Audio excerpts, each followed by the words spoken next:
fórmula que vamos a estar utilizando en el análisis de flujo de calor específico por conducción, que para nosotros va a ser conocida como la ley de Fourier, utilizada o aplicada en este modo de transferencia de calor por conducción, tal como lo vemos en la figura, donde Q minúscula, subíndice X, aquí textualmente nos describe que es el flujo de calor específico y que se va a obtener en watts metro cuadrado, es la cantidad de calor transferido en la dirección X por unidad de área, ¿sí?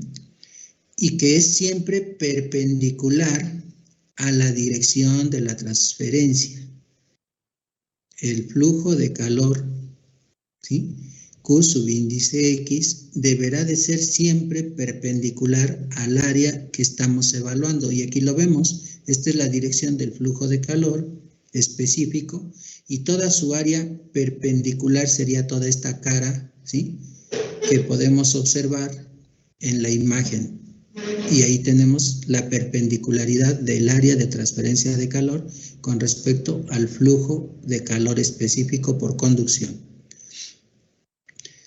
Aquí tenemos a continuación y es proporcional al gradiente de temperatura, efectivamente, ¿sí?, ya que tenemos presente este gradiente de temperatura que a medida que el gradiente de temperatura se incremente, pues va a ser proporcional al flujo de calor. La constante de proporcionalidad, conocida como K minúscula, ¿sí?, aquí la observamos en la ecuación 1.1, es también para nosotros es una propiedad de transporte, conocida como la conductividad térmica, K minúscula. Hace un rato mencioné la constante K de conductividad térmica, es esta K minúscula, ¿sí?, que está haciendo, ahora sí que está multiplicando al gradiente de temperatura.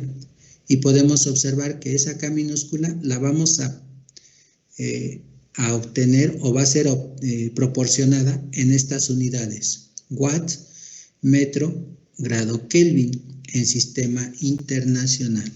Lógico, si lo quiero manejar en sistema inglés, los watts se convierten a BTU por hora, los metros se convierten a pies y los grados Kelvin se convierten a grado Fahrenheit, respectivamente, en sistema inglés. Y es una característica del material de la pared. O sea, esto va a depender de una K de conductividad térmica, pero que es característica de la propiedad con que está el material fabricado. Es una propiedad física de dicho material. Dependiendo del material, la K va a tomar un valor diferente para cada material. El signo negativo es una consecuencia del hecho de que el calor es transferido en la dirección del decrecimiento de la temperatura. Y es lógico, lo estamos observando en la fórmula como en la figura. Es por eso que aquí la ley de Fourier nos plantea que la K de conductividad térmica se opone al flujo de calor. De cierta manera se resiste o lo bloquea para que el flujo de calor sea transferido de una forma directa, sin ningún obstáculo. Aquí es por eso que está presente el signo negativo, ¿sí?, bajo las condiciones mostradas en la figura 1.3, en donde la distribución de temperatura es lineal al gradiente de temperatura y puede ser expresado como lo vemos a continuación. Matemáticamente hablando, mi gradiente de temperatura es la temperatura final. Vean la figura y para mí sería T2, ¿sí?, menos la temperatura inicial, porque el origen está aquí en la parte inferior izquierda de esta figura XY. Aquí tenemos el origen, entonces la temperatura final es T2 menos la temperatura inicial, dividido entre la diferencial de X, que es el espesor de la placa, que para mí sería X2 menos X1, me arroja este espesor de la placa que es X. ¿Estamos hasta aquí todos en la misma frecuencia? Sí, profesor. ¿sí? Sí. Esto es matemáticamente analizando el gradiente de temperatura, ¿sí? Por lo tanto, este gradiente de temperatura, puesto que T2 es menor a T1, ¿sí? Y lo observamos ahí, la mayor temperatura se registra la más alta en T1, ¿sí? Y que es mayor a T2. Mencioné al inicio de esta fórmula que mi flujo de calor por conducción, ¿sí? Siempre se va a presentar, ¿sí? Y que ese flujo de energía calorífica se va a transferir de mayor temperatura a menor. Bueno, aquí tenemos y podemos observar a continuación, ¿sí? Lo siguiente, puesto que T2 es menor a T1, el flujo de calor será entonces el siguiente de la ecuación de Fourier que tenemos en la 1.1 y nos quedará sustituyendo valores, sustituyendo ese gradiente, la siguiente expresión. Flujo de calor específico es igual al producto de menos K por el gradiente de temperatura, que al sustituirlo va a ser T2 menos T1 entre X. Analizando esta ecuación, me va a quedar mi flujo de calor específico por conducción Q minúscula subíndice X igual a la constante K de conductividad por ese delta de temperaturas entre X, que es mi ecuación 1.2. Dicho lo anterior, ya tenemos la fórmula que estaremos utilizando, ¿sí? Para calcular un flujo de calor específico por conducción, evaluando, ¿sí? La ubicación del origen, ¿sí? Donde tenemos el análisis por conducción a través de esta placa rectangular. Yo no me quiero complicar ni ir en contra de la ley de Fourier, ya es una ley, pero matemáticamente aquí está respaldada y aquí tenemos la fórmula. Si yo quiero evaluar este modo de transferencia de calor por conducción, yo también lo puedo evaluar de la siguiente manera, pero respetando la ley de Fourier, yo voy a aplicar las leyes de la termodinámica. Y en las leyes de la termodinámica, todos sabemos que el calor se transfiere de mayor temperatura a menor.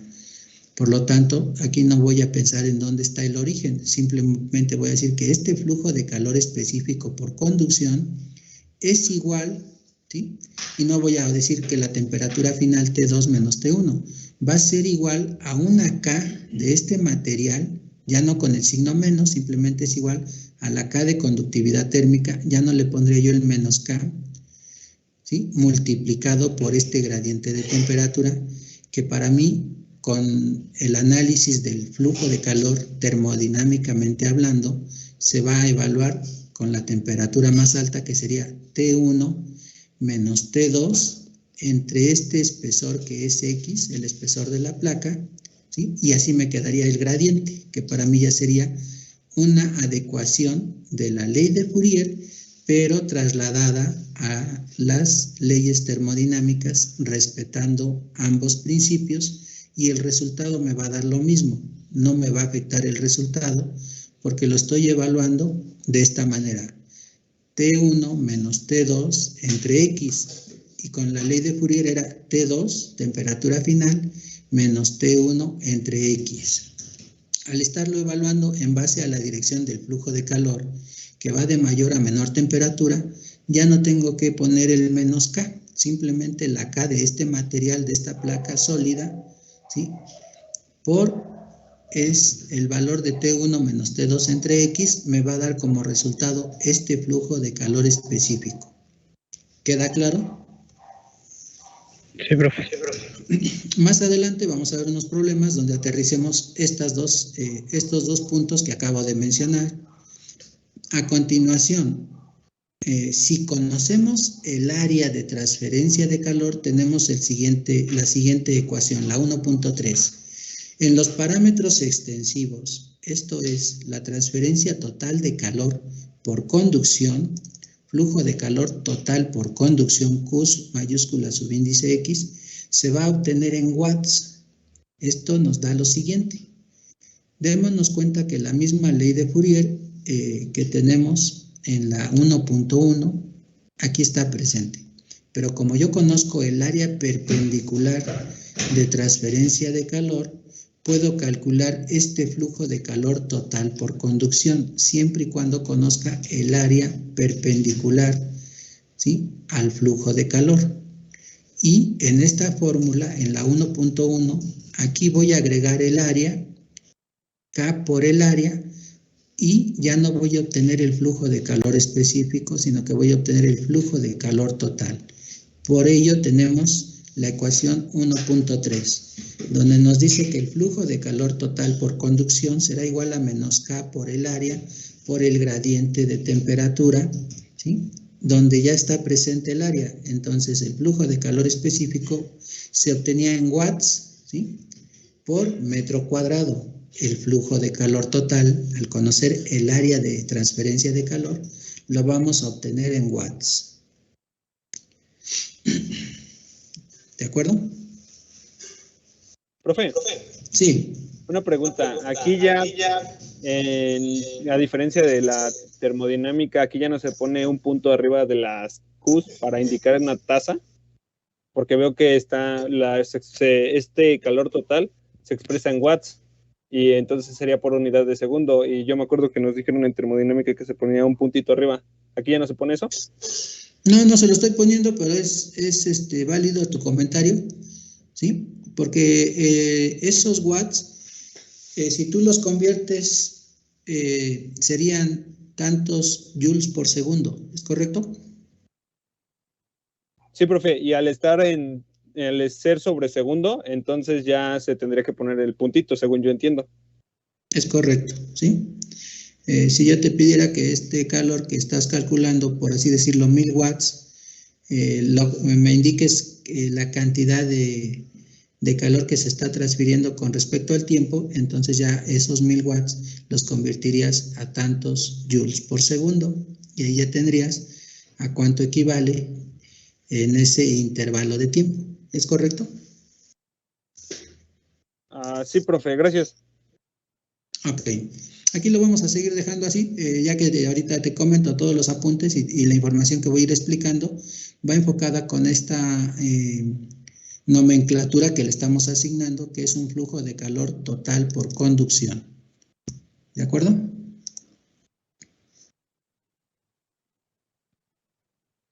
Sí, profe.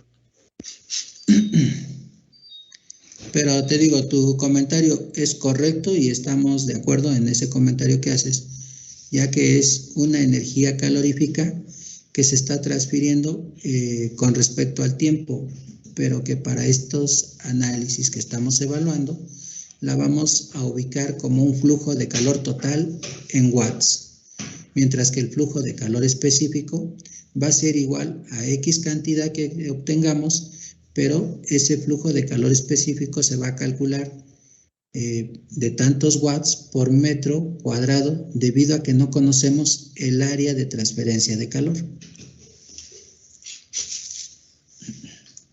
¿De acuerdo? Sí, profe. Otra pregunta, nada más sí. Así como me surgió la duda. Entonces, si la tasa de transferencia de calor específico es igual a watts sobre metro cuadrado, entonces si conocemos la tasa de transferencia de calor total, o sea, esta Q mayúscula X, y la dividimos entre el área, entonces nos va a dar el calor específico. Es correcto. Ok, gracias. Por eso tenemos otra ecuación más adelante, de la cual podemos decir que lo que acabas de mencionar, el flujo de calor total, ¿sí?, dividido entre el área nos va a dar el flujo de calor específico. ¿Sí? Coeficiente, aquí tenemos la descripción de las magnitudes que están en la fórmula.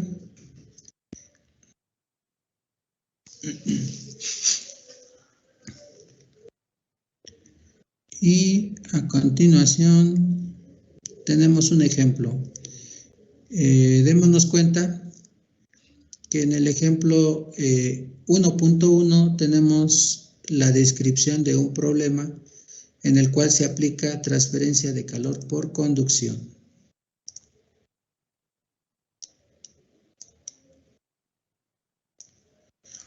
La pared de un horno industrial es construido con un espesor de 0.15 metros de ladrillo refractario, tal como lo vemos en la figura, ¿sí?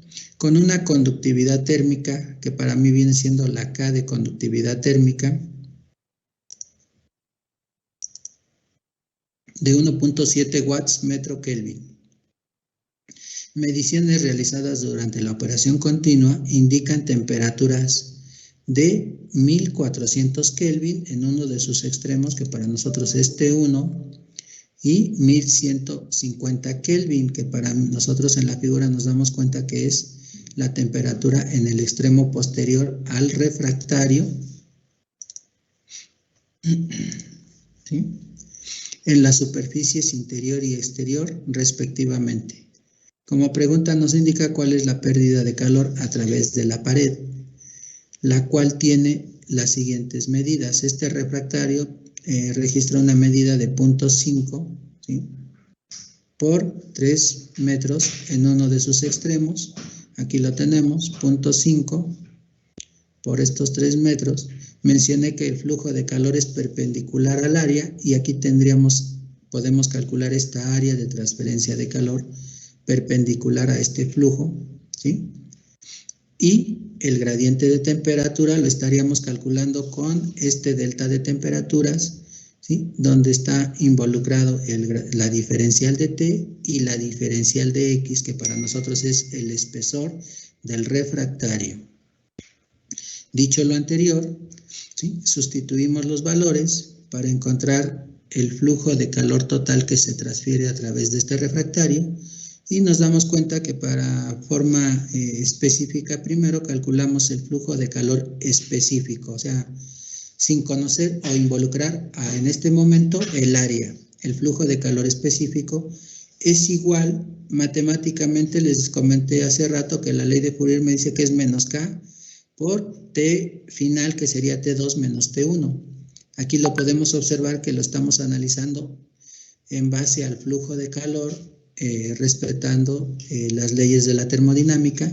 Por lo tanto es K por T1, que registra 1400, menos T2, que son de 1150, entre X, que para mí X es el espesor, ¿sí?, donde está presente este gradiente de temperatura. De esa fórmula planteada, realizamos el análisis dimensional, que me va a resultar en watts metro cuadrado. Sustituimos los valores que vemos en la figura, por favor. 1.7, que vale K en estas unidades que están de watts metro Kelvin, multiplicado por el gradiente de temperatura, que para mí sería 1400 menos 1150 entre el espesor de 0.15 metros. Con esto obtenemos el flujo de calor específico, ¿sí?, que nos arroja un valor de 2833.33 watts por cada metro cuadrado, ¿sí?, de refractario. Pero como conocemos la medida del refractario, podemos calcular la cantidad de calor total que se transfiere a través de este refractario. Hace un rato su compañero mencionó, y aquí tenemos esa fórmula. ¿Es correcto, Pablo Valls?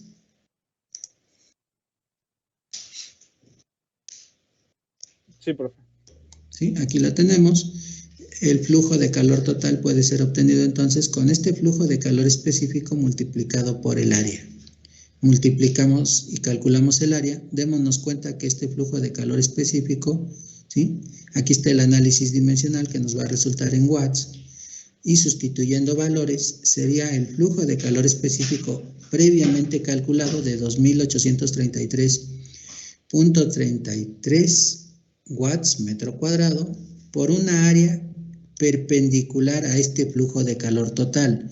Observen en la figura del refractario y el área perpendicular, ¿sí?, al flujo de calor, ¿sí?, que lleva esta dirección, nos damos cuenta que se va a obtener con el producto de 3 metros por 0.5 metros. Aquí lo tenemos, 3 por 0.5 por el flujo de calor específico, nos da un flujo de calor total a través de este refractario nada más de 4.250 watts. Y hace rato lo comentamos, efectivamente, un watt equivale a 1 joule por segundo, por lo tanto, aquí tenemos que si lo queremos convertir, para nosotros esto sería 4.250, lo llevamos a joule por segundo y estaríamos hablando de joules por cada segundo que se transfiere con respecto al tiempo a través de este refractario. ¿Vamos bien hasta aquí? Sí, profe. Sí, profe. Perfecto. ¿Alguna pregunta o comentario de lo que hemos avanzado?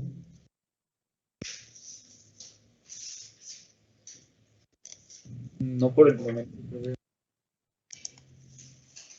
Muy bien. Avanzamos, de favor. Y el siguiente sería convección. Este tema ya no me daría tiempo de irlo desglosando. Entonces, de favor, recordemos que este tema lo veríamos la siguiente clase, por favor. ¿Sí? Así como ahorita me tomé el tiempecito para ir explicando conducción. Ya vamos entrando en materia, pero ya platiqué que existen 3 mecanismos de transferencia de calor: conducción, convección y radiación. Y en su momento, sí lo puedo explicar ahorita, pero ya nos quedarían, ¿qué? 15 minutos para concluir. Bueno, a ver, ahí vamos, ¿sí? Voy a tratar de explicarlo sin tanto rodeo y directo a la yugular. La radiación tal vez ya no, pero bueno, vamos con este. Convección, segundo mecanismo de transferencia de calor o modo de transferencia de calor. Mencionamos que para que se presente la convección es requisito indispensable que esté presente un fluido en movimiento, ¿sí? Y una superficie, ¿sí?, que transfiera calor o que en su momento absorba calor. Entonces, el flujo de calor por convección específico, para este ejemplo, nos damos cuenta que esta superficie caliente o cuerpo negro va a transferir un flujo de calor específico por convección, ¿sí?, debido a que está presente un fluido en movimiento y que aquí ese fluido, no sé si sea el aire o algún líquido que está circulando en este exterior de esta placa.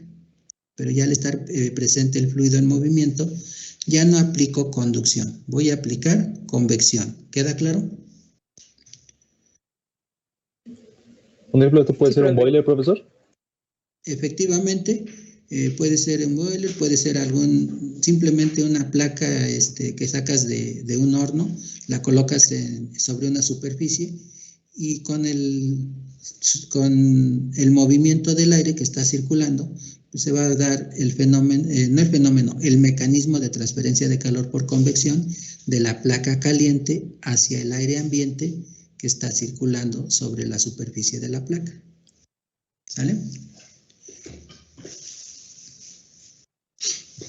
Y aquí podemos observar el análisis. Desarrollo de la capa límite, ¿sí?, de transferencia de calor. En la transferencia de calor, por convección. Esta es mi capa límite en la superficie de esta placa, superficie exterior. Y tenemos el análisis y desarrollo de cómo se va a comportar la convección. Ponemos una partícula, ¿sí?, en la superficie de la placa. Aquí lo vamos a evaluar cómo se comportaría la velocidad de esa partícula analizada en la convección. A medida que la partícula está en contacto con la superficie, la velocidad tiende a ser igual o aproximadamente igual a 0. Si yo voy retirando esa partícula, ¿sí?, la velocidad de esa partícula, ¿sí?, se va a empezar a incrementar a medida que se aleja de la capa límite. Por lo tanto, ¿sí?, aquí puedo decir que la velocidad del fluido, ¿sí?, es mayor y que este sería su comportamiento, ¿sí?, de la velocidad de esa partícula a medida que se está acercando a la capa límite, su velocidad decrece. Caso contrario con la temperatura. Esa misma partícula, ¿sí?, evaluada en la capa límite, a medida que se está acercando a la superficie, no decrece la temperatura, sino que se incrementa la temperatura debido a que esa partícula está en contacto cada vez más cercano o más directo a la superficie caliente o cuerpo negro. Por lo tanto, en la capa límite donde está la superficie de contacto, la velocidad tiende a 0, mientras que la temperatura es mayor, ¿sí?, la de la superficie, a la temperatura del fluido. ¿De acuerdo?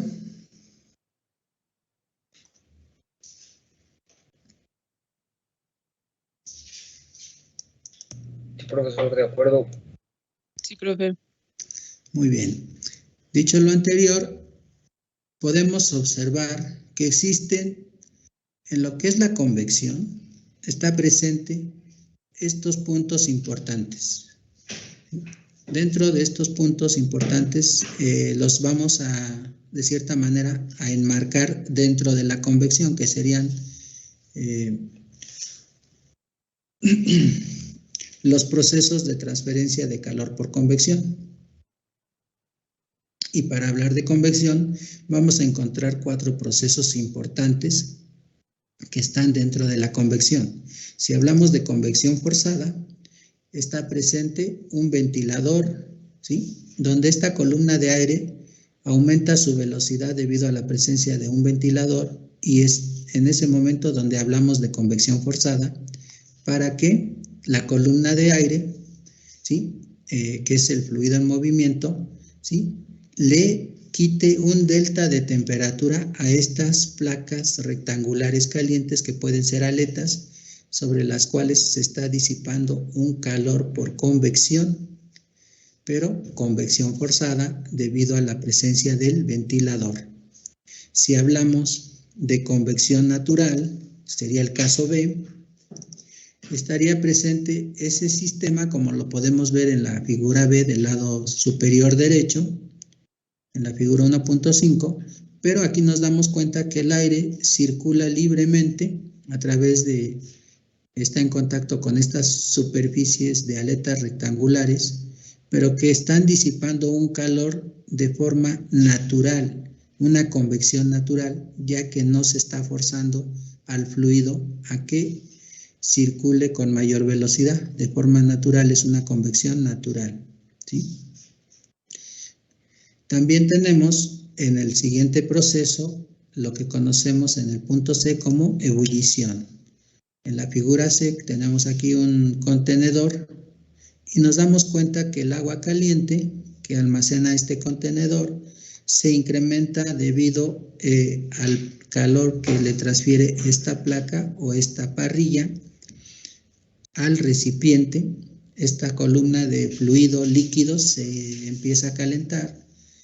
Se empiezan a generar burbujas de vapor y desde la superficie del líquido hacia el exterior se presenta lo que es un cambio de fase de líquido a vapor, y en esta parte ya es donde estamos evaluando y observando la presencia de la ebullición.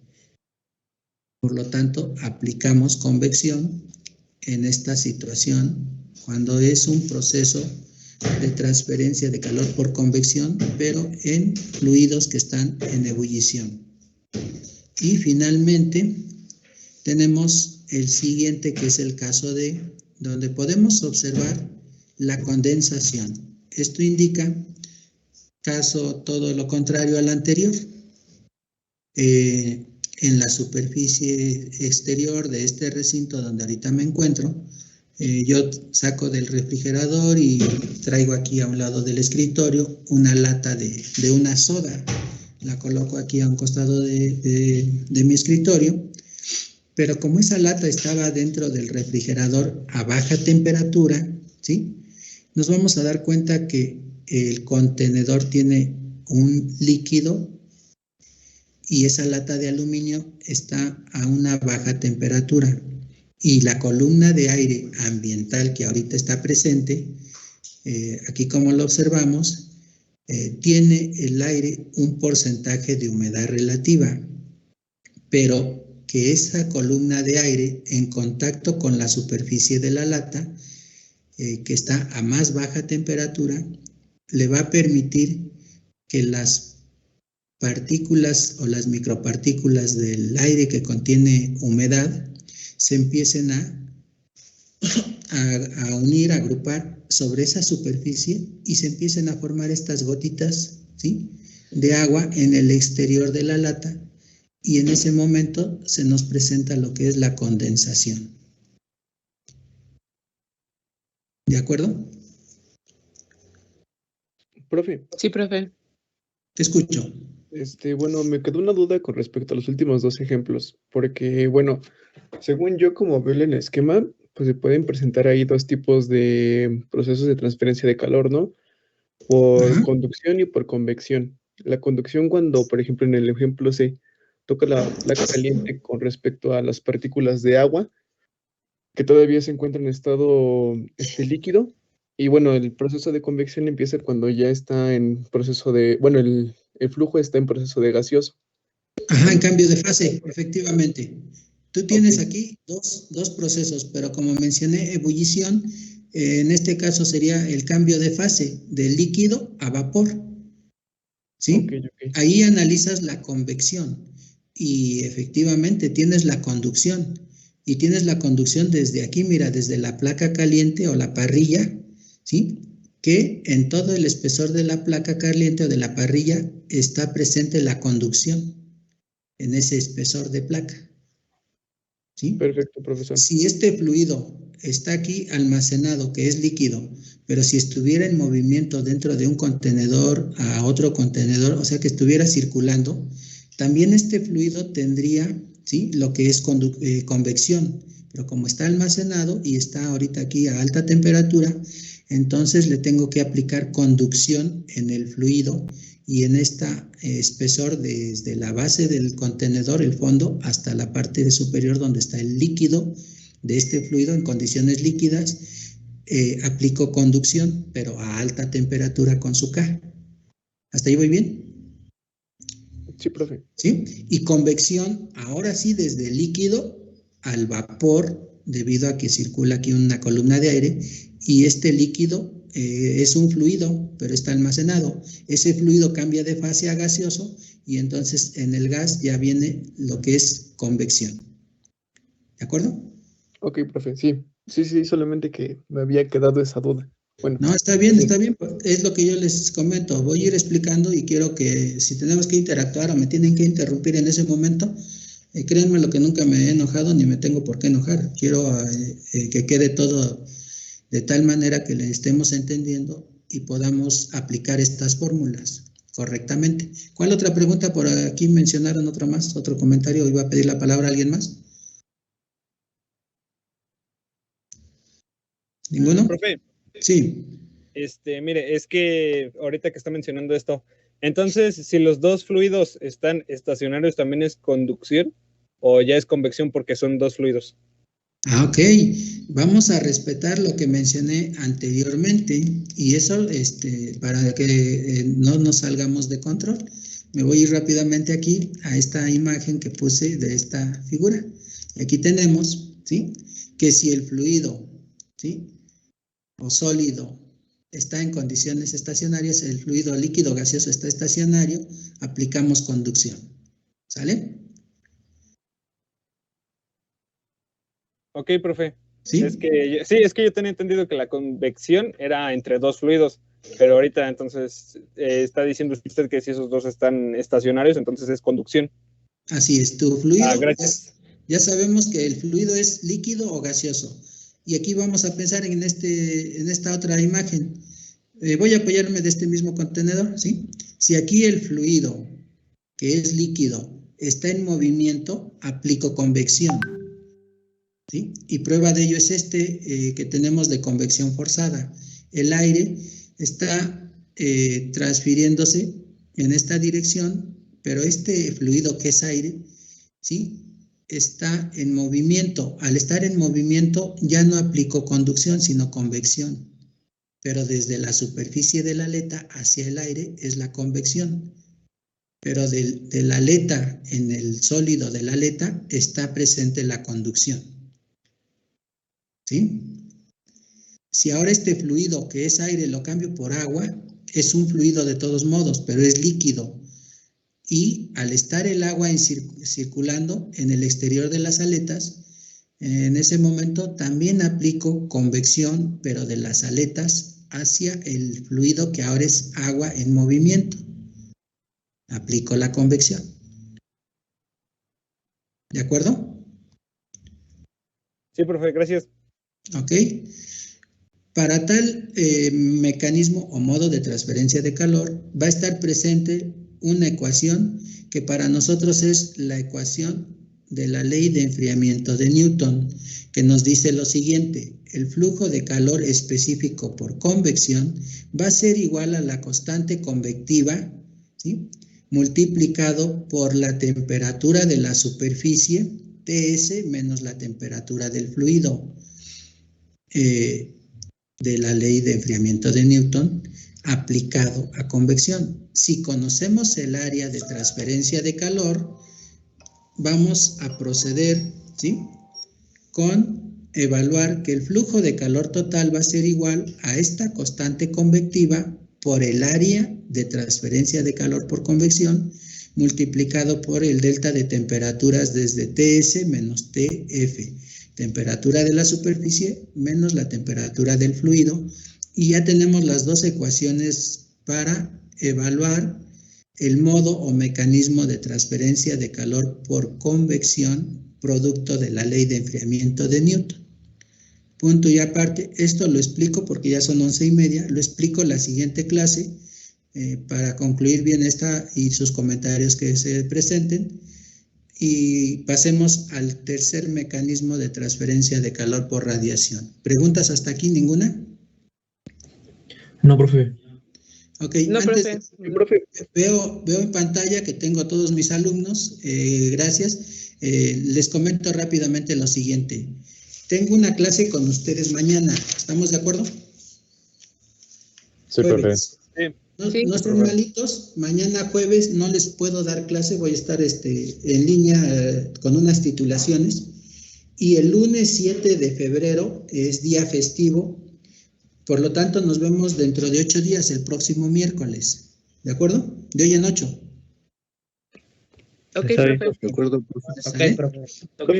Para lo cual les encargo, que ya tengo ahí yo me encargo de armar los equipos, darles el número de equipo, y en la siguiente clase, que es el próximo miércoles, les agendo cómo vamos a trabajar con los equipos, qué secciones o qué equipos van a asistir en qué fecha, y podamos irnos coordinando con las actividades en línea y presenciales de práctica de laboratorio. David, ¿qué pasó? Levantaste la mano. Sí, profe, nada más quería preguntar si nos podía dar una referencia bibliográfica de, bueno, este contenido. Claro que sí. Yo de este contenido te puedo decir que me he venido apoyando de varios libros. Entre ellos, el que tomé de referencia fue el Fundamentos de Transferencia de Calor de Incrópera, ¿sí? Y en su momento también, lógico, estudiando y por mi cuenta checando los libros de transferencia de calor de Sengel. ¿Sale? Sale, profe, era todo, gracias. Sí, pero también aquí en el programa que les compartí la clase anterior, ahí también les comparto otras referencias bibliográficas que pueden consultar y que son bienvenidas, o sea, que sean relacionadas con este tema de transferencia de calor. ¿De acuerdo? Sí, profe, gracias. No hay por qué. Excelente día para todos. Nos vemos el próximo miércoles, y el miércoles de hoy en 8 les estaré yo dando la programación de cómo quedarían los equipos, qué número de equipo les asigno, y en su momento cómo nos vamos a ir incorporando con las actividades en laboratorio. También procurando agendarles, voy a checar en laboratorio con el jefe de laboratorio qué fechas nos corresponden. Lógico, del bloque de la semana que nos corresponden los de sexto semestre, ¿vale? Sí, profe. Está bien, profe. Dale, profe, cuídese. Gracias, profesor. A todos ustedes, cuídense y seguimos en contacto y nos vemos dentro de 8 días. Bye bye. Gracias, profesor. Hasta Hasta luego, luego. profe. Gracias. Buenas noches, profe, adiós. Buen día, profe. Hasta luego. Bye para ustedes, buen día, bye.